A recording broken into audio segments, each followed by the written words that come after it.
Manar Maamoun. She will talk about MR perfusion in neuro and head and neck imaging, our experience in Ain Shams University Specialized Hospital.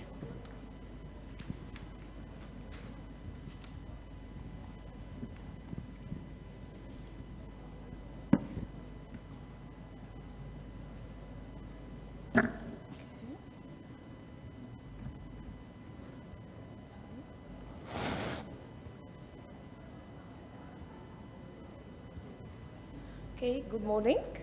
I'll talk about MR perfusion in neuro and head and neck as our experience in Shams University Specialized Hospital.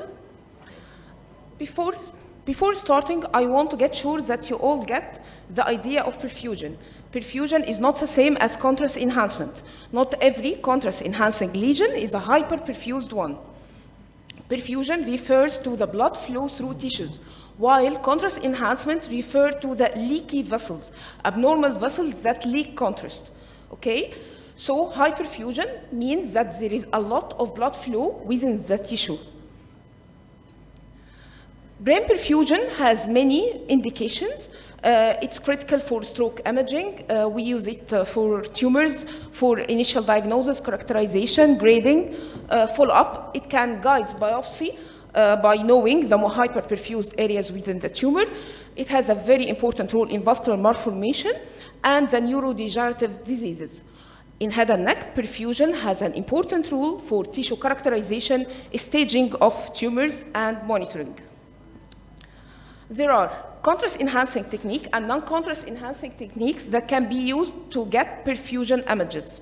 The contrast-enhancing techniques we use in brain are the dynamic susceptibility contrast technique, which is called T2 star perfusion, and the dynamic contrast-enhanced technique, which is called K-trans perfusion or T1 permeability.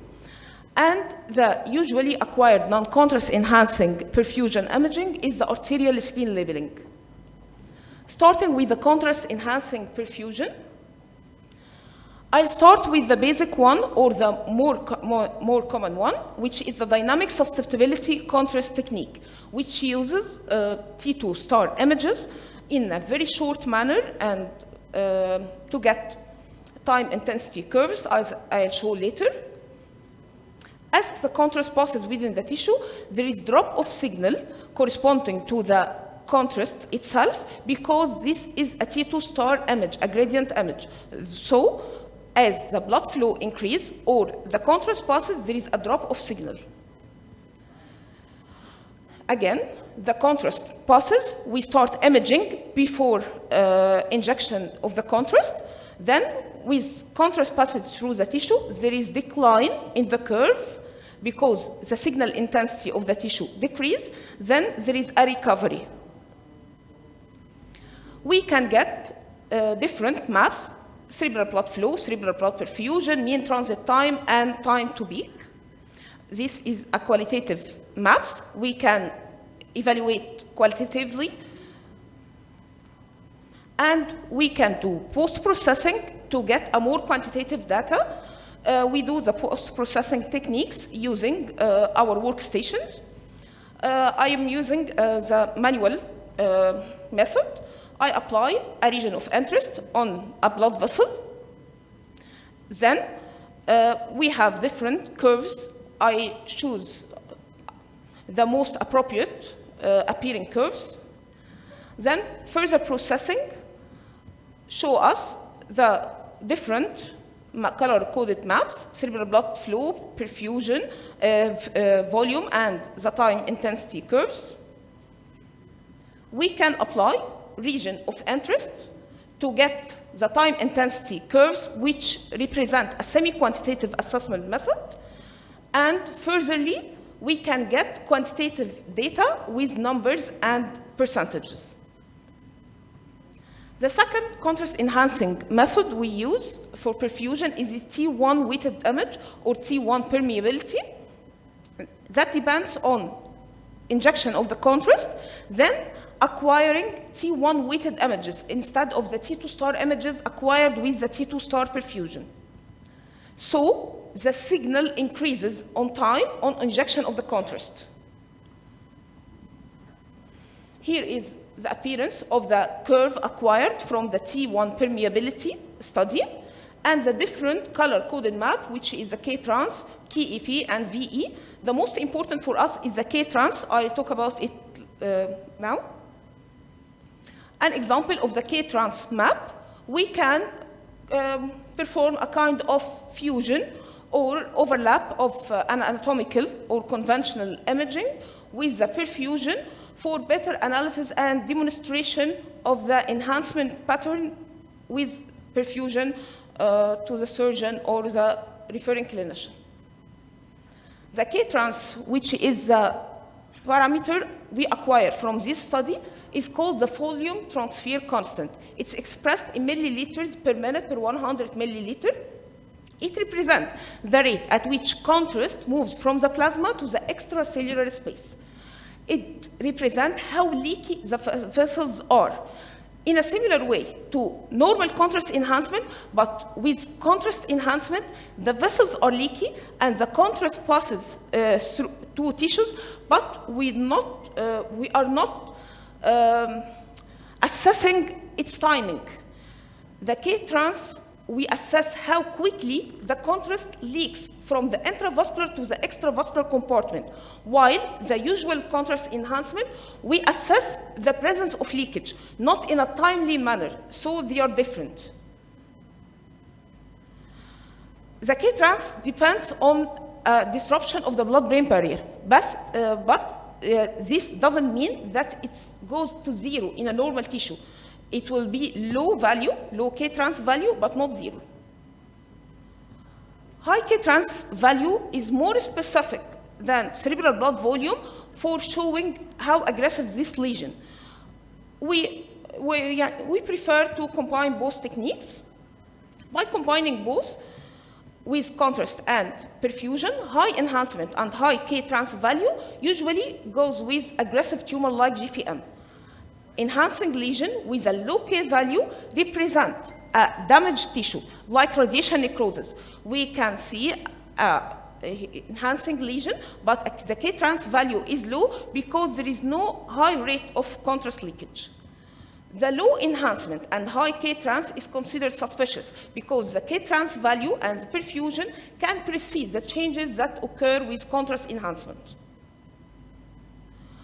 While lesion can have strong contrast enhancement, again, but not high K-trans value, because the leakage in this case is slow.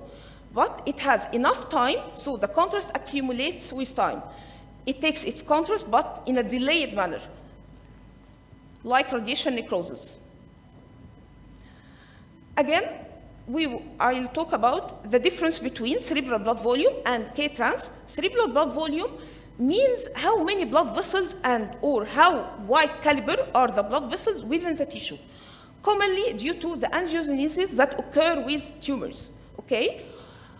Because the tumors have stimulating factors for blood vessels, so high cerebral blood volume, which is the most important parameter to be measured in brain tumors, means that there are a lot of vessels, pipes, bringing blood to the tumor, but this doesn't mean that these vessels are leaky.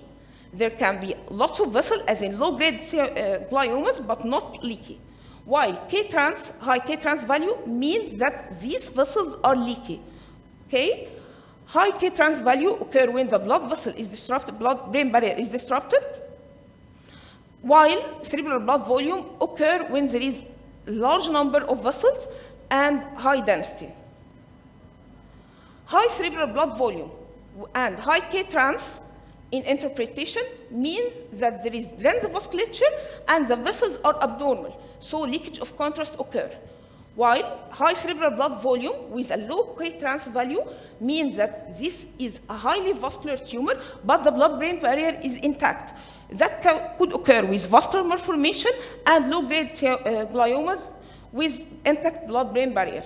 Low cerebral blood volume with a high K-trans value could occur with radiation necrosis, because radiation necrosis involves breaking of the blood-brain barrier, so the vessels are leaky, but there is no angiogenesis and no increase in blood density in this area.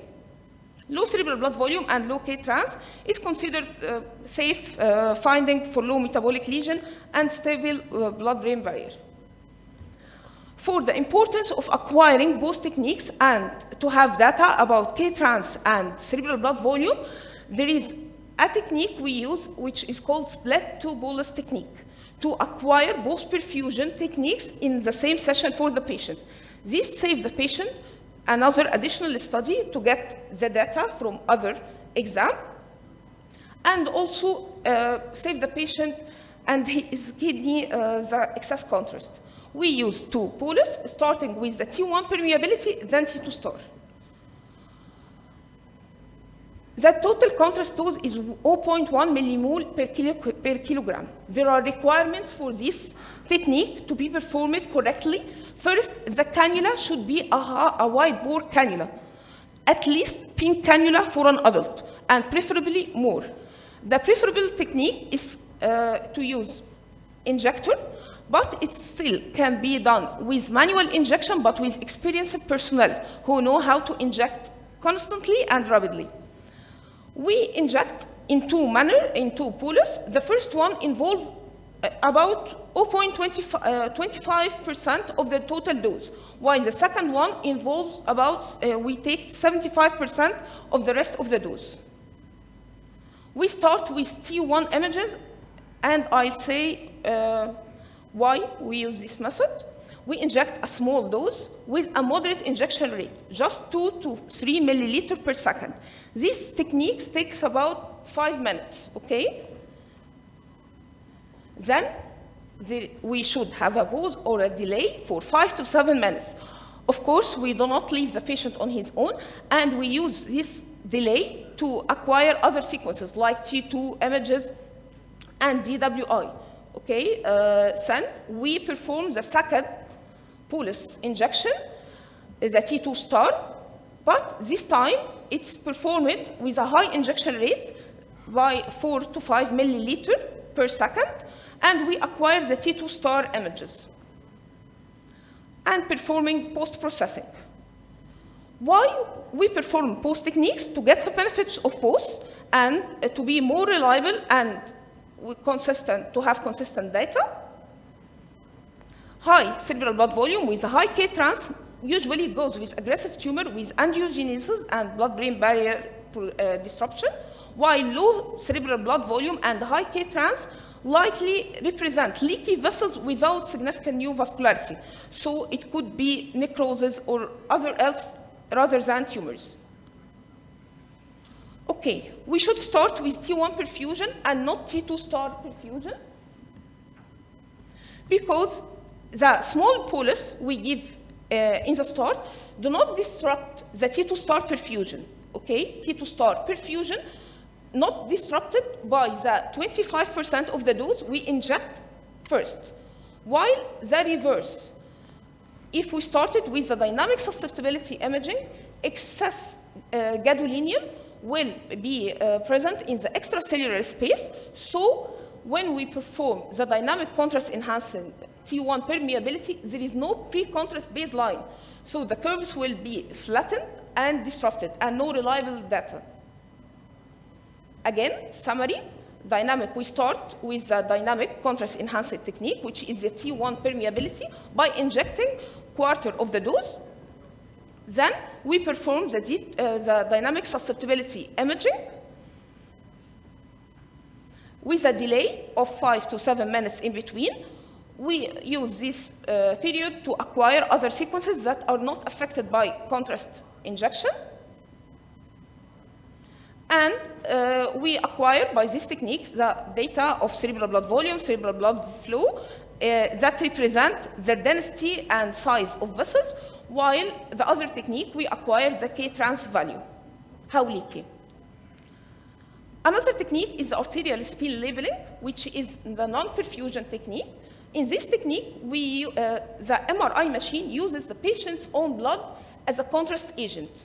The RF pulse is applied at the level of the start of the neck to saturate the arterial blood before entering the brain tissue.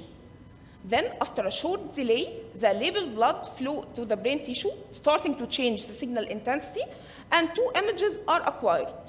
The inverted, the label and control images, and by subtraction of both, we get the perfusion map. This is a very sensitive technique to patient motion. So the most important is to have a stable patient. But we have the benefit of getting knowledge to the perfusion of the tissue without injecting contrast. This is a case of hyperacute stroke with a diffusion restriction by applying or by performing the arterial. Stop. By performing the arterial spin labeling, we can visualize that there is a penumbra because the area of hypoperfusion here. We perform it in epilepsy protocols as non-contrast enhancing. This is an example of a D knot showing hypoperfusion. So it increases our performance. An example of Moya-Moya disease that was referred for preoperative assessment, showing remarkable collaterals at the basal ganglia. The perfusion study showed the most affected areas within the brain, while the basal ganglia show hyperperfusion because of the significant collaterals, and the left PCA area shows also relative hyperperfusion because of the collaterals. In Moya-Moya, it's important to compare the supratentorial brain to the cerebellum because it's not affected usually in these cases. Another case, application of the K-trans perfusion in head and neck tumor. This is an aggressive orbital lesion showing a very high K-trans value of 0.12, and this case was proved to be rhabdomyosarcoma. Another case with a query, recurrent oral cavity cancer, showing a high K-trans value, and it was proved to be a recurrent tumor. This is a classic form of brain glioma showing a relatively increase in cerebral blood volume reaching up to 4.9, which is very high. Just 1 minute. Another case with CNS lymphoma showing a characteristic finding on the time intensity curve with the washout showing elevated percentage signal recovery, which is characteristic for lymphoma cases. Another case with pathologically proven pilocytic astrocytoma, but it was intraventricular and supratentorial, so it's unusual location. A very characteristic curve was shown with a low cerebral blood volume, yet there is a high recovery. This curve is characteristic for pilocytic astrocytoma. In non-neoplastic lesion, it can show us a low relative cerebral blood volume. Okay. Thus, there are normal values for K-trans, not approved 100%, but can provide us the guide to interpret this technique. Thank you. Thank you, Dr. Manar, for the nice lecture and very informative. We move now to Dr.